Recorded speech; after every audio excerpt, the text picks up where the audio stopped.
Saudi visa application process के लिए कुछ डॉक्यूमेंट ऐसे हैं जिनको हमें अटेस्टेड करवाना पड़ता है, जैसे कि polio certificate, birth certificate, marriage certificate और एजुकेशनल सर्टिफिकेट। कुछ हफ्ते पहले एक मीटिंग हुआ था कौंसलेट में, जहाँ पे सारे जितने भी एजेंसी हैं जिनके पास कार्ड है, जो अटेस्टेशन के लिए अप्रूव्ड हैं, एम्बेसी में जाके डॉक्यूमेंट या फिर कौंसलेट में डॉक्यूमेंट जाके सबमिट करते हैं। उसके बाद ये डिसाइड हुआ कि अब से एम्बेसी और कौंसलेट डॉक्यूमेंट अटेस्टेशन के लिए एक्सेप्ट नहीं करेगा। बहुत सारे डॉक्यूमेंट्स मैंने भी सबमिट करे थे जो वापस कर दिया गया है। इसका मतलब ये नहीं है कि अभी जितने भी डॉक्यूमेंट्स आपको लगेंगे अटेस्टेड पहले होते थे उसका रिक्वायरमेंट ख़त्म हो गया है। अब अटेस्टेड डॉक्यूमेंट के अलावा आपको अपोस्टाइल डॉक्यूमेंट भी एक्सेप्ट किया जाएगा। यही एक अपडेट है जिसके बारे में मैं एलोबरेट करूँगा। ये वीडियो अगर आप अभी देख रहे हैं 24 अप्रैल फर्स्ट वीक में मैं ये वीडियो रिकॉर्ड कर रहा हूँ। आप 3-4 महीने बाद देखेंगे तो क्या पता ये जो गाइडलाइन है अपडेट हो गया होगा, तो उस समय आप इसे वैलिडेट कर लीजिएगा। लेकिन अभी करंट गाइडलाइन ये है कि जो डॉक्यूमेंट हैं उसे अटेस्टेशन नहीं हो रहा है, नहीं करवाना है। उसके एक्सचेंज में जो डॉक्यूमेंट अटेस्टेड वाले लगते थे वो आप अपोस्टाइल वाले डॉक्यूमेंट लगा सकते हैं।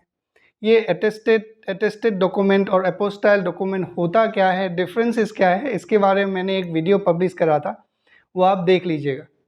अपोस्टाइल एक सिंपल सा प्रोसेस है जिसमें एसडीएम से आपको अटेस्टेड करवाना पड़ता है, वो साइन करते हैं। इसके बाद नोटरी होता है, फिर मिनिस्ट्री ऑफ एक्सटर्नल अफेयर्स का एक उसमें स्टिकर लगता है। दो तरह का अपोस्टाइल होता है, एक ऑनलाइन वाला और एक ऑफलाइन वाला। उसमें कुछ क्यूआर कोड्स होते हैं, किसी में नहीं होता है। इसे बोलते हैं इन शॉर्ट अपोस्टाइल डॉक्यूमेंट्स। और मोस्टली जो भी डॉक्यूमेंट्स गवर्नमेंट के द्वारा इशू किया गया है उसी का अपोस्टाइल होता है। जब मुझे ये बात पता चला कि एम्बेसी में और कॉन्सुलेट में कार्ड होल्डर का मीटिंग हुआ था, तो मैंने वीएफएस वालों को कांटेक्ट करा, क्योंकि आप लोगों को पता है कि वीएफएस वाले वो एक्सेप्ट नहीं करते हैं, जो लिखा हुआ गाइडलाइन है उसी को मानते हैं।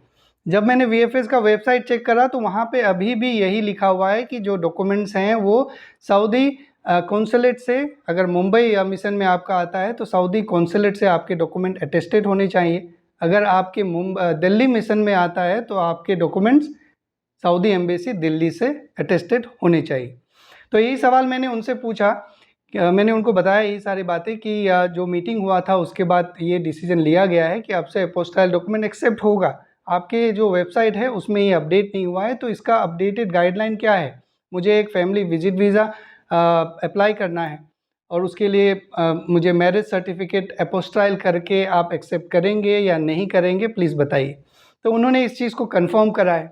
इसके बाद फिर से मैंने उनको एक सवाल पूछा था कि क्या मैरिज सर्टिफिकेट ही हो रहा है या बाकी सर्टिफिकेट भी है ना, क्योंकि पोलियो सर्टिफिकेट भी होता है, बर्थ सर्टिफिकेट भी होता है। तो उन्होंने कहा कि जितने भी डॉक्यूमेंट्स जो वीज़ा कैटेगरी, बहुत सारे वीज़ा कैटेगरी है जिसमें अलग अलग डॉक्यूमेंट्स लगते हैं, उनमें लगते हैं उन सारे डॉक्यूमेंट्स को अगर आप अपोस्टाइल करेंगे तो वो भी एक्सेप्टेबल होगा। फिर मैंने उनको एक सैंपल दिया कि यही अपोस्टाइल वाला चलेगा, तो बोले हाँ चलेगा। तो इन शॉर्ट यही है कि आपको अपोस्टाइल करवाना है। उससे कुछ फ़ायदे हैं अपोस्टाइल से। अटेस्टेशन में एक तो फ़ीस ज़्यादा लगता है, ड्यूरेशन आपको ज़्यादा लगता है, ओके। लेकिन अपोस्टाइल में आपको फ़ीस भी कम लगता है, ड्यूरेशन भी कम लगता है और ईजी हो जाता है प्रोसेस। अगर आपको अपोस्टाइल करवाना है तो बहुत सारे लोग हैं जिनसे आप अपोस्टाइल करवा सकते हैं, लेकिन आपको कुछ बातों का ध्यान रखना पड़ेगा। पहली बात ये कि जो आपको अपोस्टाइल करके दिया गया डॉक्यूमेंट है, क्या वो डॉक्यूमेंट वैलिड है, क्या जिन्होंने करा है, करवाया है, वो एक सही प्रोसेस से करा है या नहीं। उसके लिए एक सिंपल सा कॉन्सेप्ट है। आप ई सनद नाम का एक गवर्नमेंट ऑफ इंडिया का मिनिस्ट्री ऑफ एक्सटर्नल अफेयर्स का एक वेबसाइट है, वहाँ पे जाइए, मैं डिस्क्रिप्शन में लिंक दे दूंगा। और जितना भी मैं आपको वीएफएस और मेरे बीच का करस्पॉन्डेंस मैंने बताया वो भी मैं डिस्प्ले कर दूंगा, आप देख लीजिएगा।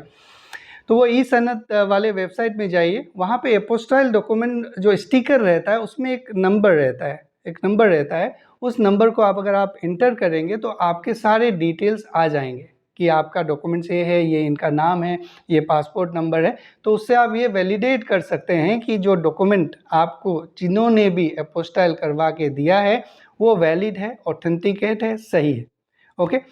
तो आज के इस वीडियो में बस इतना ही। आप लोग अपना ख्याल रखिए। Thank you very much.